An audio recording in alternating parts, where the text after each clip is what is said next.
Students, यहाँ पर आप देख पा रहे हैं फंडामेंटल राइट्स का ये एक प्रकार से आपका समरी है और इस समरी को हम डिस्कस करने वाले हैं। इसका रीज़न ये है कि एक बच्चे ने अभी पूछा कि सर आर्टिकल 21 में कितने फंडामेंटल राइट्स अभी ऐड ऑन हुए हैं, उनकी हम बात करेंगे। मूलभूत से अगर हम बात करें तो फंडामेंटल राइट्स आप जानते हैं पार्ट 3 में रखे गए हुए हैं, ठीक है। और ये आपके कॉन्स्टिट्यूशन का मैग्ना कार्टा कहलाते हैं और आपको ये भी पता है कि ये यूएसए के संविधान से हमने लिया है और इसके लिए कमेटी बनाई गई थी संविधान में जिसका नाम है सरदार वल्लभ भाई पटेल कमेटी और उसकी रिकमेंडेशन से हमने फंडामेंटल राइट्स को एड ऑन किया है।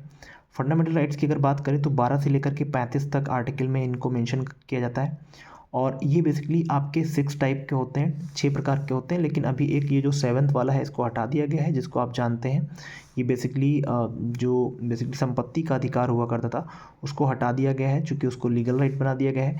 बाकी आप देख पा रहे हैं आर्टिकल जो है 14 से 18 तक राइट टू इक्वलिटी की बात करता है।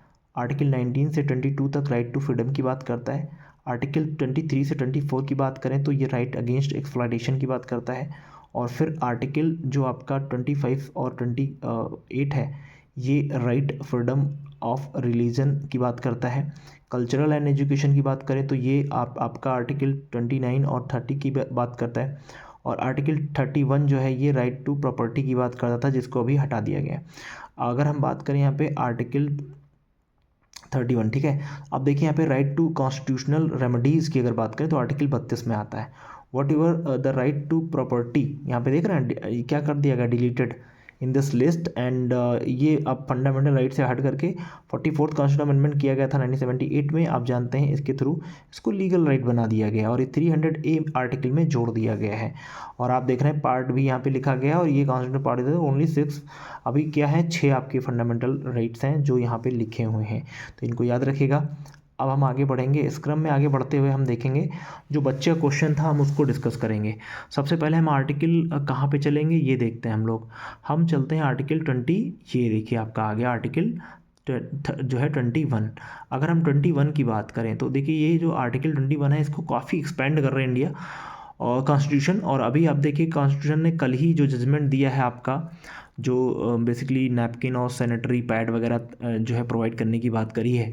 तो इसी में आपको मैं बता दूं आर्टिकल 21 आप देख पा रहे हैं फंडामेंटल राइट्स है और ये राइट टू लाइफ की बात करता है, राइट टू पर्सनल लिबर्टी की बात करता है ना। और ये क्या कहता है, protection of life and personal liberty की बात करता है। Fundamental right is available every person and citizen of foreigner alike, यानी ये इंडियन सिटीजन के लिए तो है ही, साथ में फॉरेनर्स के लिए भी इसको ये दिया जाता है। अगर हम बात करें आर्टिकल 21 की, बेटा ये बात समझ लेना, राइट टू लाइफ की बात करता है, राइट टू पर्सनल लिबर्टी, इसको बहुत एक्सपेंड किया जा चुका है।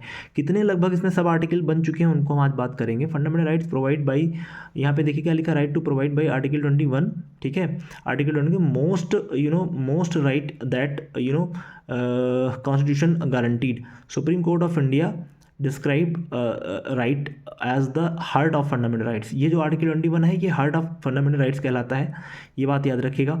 अब इसमें अगर हम देखें तो आर्टिकल 21 में बेसिकली कहा क्या जाता है, इसको आप देखो जरा सा। यहाँ पे आर्टिकल 21 में बेसिकली कहा क्या जाता है, तो आर्टिकल 21 क्या कहता है, आर्टिकल 21 कहता है कि ये राइट देता है एक पर्सन को, liberty of a person taken away by the state, है ना, should be according to the procedure by law. यानी कि कोई भी आपके जीवन को ले नहीं सकता है ना, यानी जीवन को ख़त्म नहीं कर सकता है। इवन आप भी अपने जीवन को ख़त्म नहीं कर सकते हैं, और स्टेट ले सकता है लेकिन वो आपका जो प्रोसीजर ऑफ लॉ है उसके अकॉर्डिंग। मान लीजिए आपको मृत्युदंड वगैरह दे दिया जाए तो अलग बात है, बट आप बिना प्रोसीजर लॉ के आपका जीवन कोई ख़त्म नहीं कर सकता है, ये बात की जाती है आर्टिकल 21। इससे रिलेटेड बहुत सारे जजमेंट आए हैं। देखिए आपका एक गोपालन केस 1950 का काफ़ी इंपॉर्टेंट केस है। मेनका गांधी केस तो आप जानते हैं 1978 का है, ये काफ़ी इंपॉर्टेंट है। और आप देख रहे हैं आपका ये जो Francis कोरली मुलिन VS union state territory of Delhi और ओल्गा टेलिस केस है। आप देख रहे हैं इसमें जो यहाँ पर आप बात समझनी है आपको कि कोर्ट गेव लिस्ट, ये लिस्ट देता है कोर्ट, किस प्रकार की लिस्ट देता है कि जो राइट्स हैं आर्टिकल 21 के based on the judgement of the Supreme Court, कौन कौन से यहाँ पे केसेस, कौन कौन से यहाँ पे राइट दिए गए हैं उनको आप देख लो यहाँ पे। जो बच्चा पूछ रहा था वो मैं आपको बता दूं। देखिए यहाँ पे लिखा है right to right to life की बात करता है, ह्यूमन डिग्निटी की, और इसी के अंतर्गत क्योंकि बच्चियों को डिग्निटी भरा जीवन मिलना चाहिए इसलिए उनको सैनिटरी पैड देनी पड़ेगी और सेपरेट स्कूल्स उनके लिए होने चाहिए। स्कूल बेसिकली गर्ल्स और बॉयज़ के लिए अलग होने चाहिए। ये बात इसी के थ्रू आर्टिकल 21 में उन चीज़ों को जोड़ा गया है। अगर हम बात करें राइट टू डिसेंट इन्वायरमेंट की बात करते हैं, यानी आपको पोल्यूशन फ्री एयर प्रोटेक्शन वाला आपको चीज़ें मिले, हजार्डस गैस ना मिली हो। इसी को लेकर के आप देखें एनसीएपी और जो आपके जजमेंट आते रहते हैं सुप्रीम कोर्ट के कि दिल्ली की हवा सही करो ये एंड ऑल। तो राइट टू लाइवलीहुड आपको मतलब इतना स्टेट प्रोवाइड करेगा कि आपको जीवन जीने का अधिकार, इसीलिए देखिए मनरेगा वगैरह चला जाते हैं। क्यों? क्योंकि आपको लाइवलीहुड देनी चाहिए। ये गवर्नमेंट के का ये एक प्रकार से राइट होता है लोगों का कि उनको लाइवलीहुड मिले। राइट टू प्राइवेसी, ये आप देखिए 2017 का केस था जिसका नाम है पुट्टा स्वामी केस। पुट्टा स्वामी केस 2017 में है जिसमें कहा गया कि right to personal liberty is a fundamental right. Right to shelter, देखिए ना गवर्नमेंट ढेर सारे शेल्टर वगैरह ठंडियों में लगाती है, उसको शेल्टर की बात करते हैं। और राइट टू हेल्थ की बात करते हैं, राइट टू हेल्थ आपका है। राइट टू एजुकेशन है, 14 ईयर्स ओल्ड जितने भी बच्चे हैं उनको फ्री ऑफ कॉस्ट एजुकेशन देनी चाहिए। Right to free legal aid, मान लो आपके ऊपर केस हो गया और आपके पास वकील करने का पैसा नहीं है तो वकील करने का पैसा कौन प्रोवाइड करेगा? वकील कौन प्रोवाइड करेगा? स्टेट प्रोवाइड करेगा। Right against the solitary confinement, अकेले आपको बंद नहीं किया जा सकता है कहीं पे। राइट टू स्पीडी ट्रायल, जल्दी से अगर आप कोई ट्रायल अपना करना चाहते हैं, मान लीजिए सुप्रीम कोर्ट में या कोर्ट में कोई फैसला फंसा है तो आपके पास राइट होता है कि उसको जल्दी से ट्रायल दिए जाए।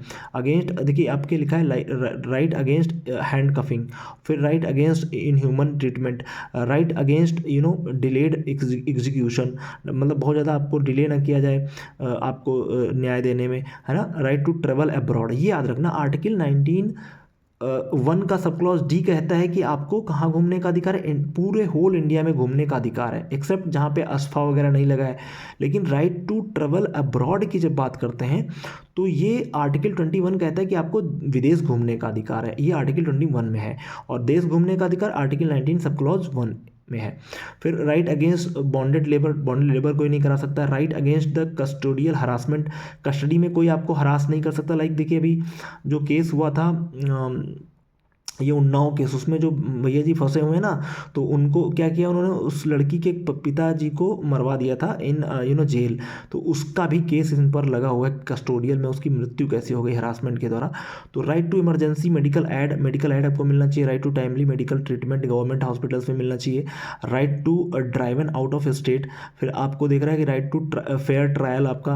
राइट टू प्रिजन में जो लोग कस्टडी में रहते हैं उनको भी नेसेसिटी लाइफ जीवन जीने का अधिकार होता है ना। Right to women to be treated as a decency, यानी वुमेन को डिसेंसी और डिग्निटी भरा जीवन जीने का अधिकार है, उसको सही से ट्रीट करेंगे, वुमेन के साथ गलत बिहेवियर नहीं करेंगे, डोमिनेटिंग नहीं होना चाहिए। Right against public hanging, public रूप से किसी को ला करके हैंग नहीं करना होता है। राइट टू हियरिंग, सुनने का अधिकार है। और राइट टू इन्फॉर्मेशन, जो RTI आपका आया था राइट टू इन्फॉर्मेशन 2005 में, वो भी आप इसी के थ्रू कहीं ना कहीं इसमें आ जाता है राइट टू फंडामेंटल राइट में।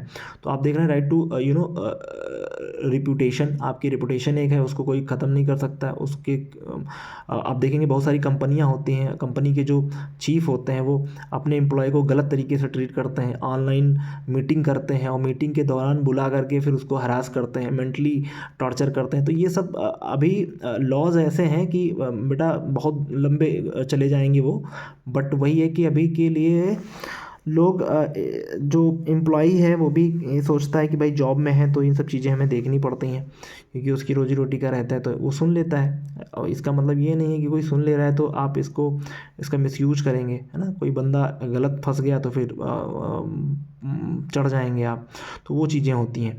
तो किसी को मेंटली हरास नहीं करना होता है, ये चीज़ें आपकी हैं। Right to appeal from judgement conviction, right to society security protection family, right to social economic justice, है ना। Right to against the fitter, right appropriate insurance policy. Right to sleep, सोने का अधिकार है। आपको ही पता लगा बगल में आप एक गाने लगा दें 12 बजे की आंटी पुलिस बुला लेगी, पार्टी होगी सारी रात, तो ये राइट टू स्लीप, आपको सोने का अधिकार है, कोई आपके सोने के अधिकार को छीन नहीं सकता है। Right freedom again noise pollution, है ना। राइट अगेंस्ट इलेक्ट्रिसिटी, तो ये आप देख रहे हैं ना, इतने सारे राइट्स आर्टिकल 21 में जोड़े गए हैं। और इसी में एक और नया जुड़ गया है कि जो बच्चियाँ हैं उनको फ्री ऑफ कॉस्ट क्या प्रोवाइड करेंगे स्कूल्स, जो सैनिटरी पैड वगैरह और सेपरेट आपकी वो चीज़ें प्रोवाइड करी जाएंगी। तो ये आई होप ये चीज़ें समझ में आई होंगी। Thanks for watching.